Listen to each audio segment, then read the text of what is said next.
banged on my door on July 7th, 2015, I thought it was the worst day of my life. I had no idea that the nightmare was just beginning.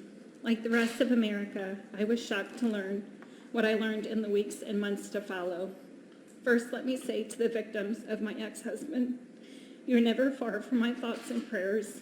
I can only imagine what you were going through. A mother's most basic instinct is to protect her children, and this is one of the worst horrific crimes.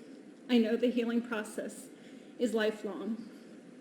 Finding out that your husband and the father of your children is a child predator, and knowing that his job involves him visiting schools on a regular basis is devastating.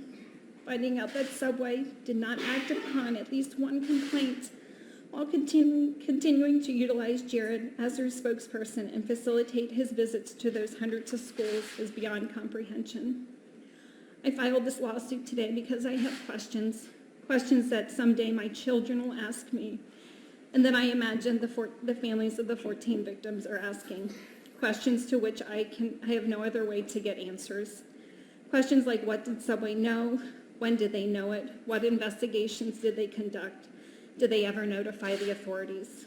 I also filed this lawsuit because I am seeking damages from Subway. As the complaint alleges, there have been news reports that Subway received at least one complaint of Jared's sexual interest in children.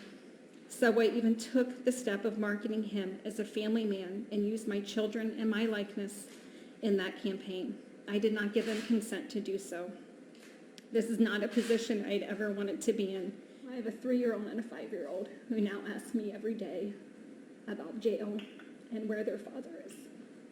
And I know that those questions are just going to elaborate as the years go on as to what happened, where did this start from, and I think I owe my kids an explanation. I will not lie to my kids, and I want to be able to answer those questions someday.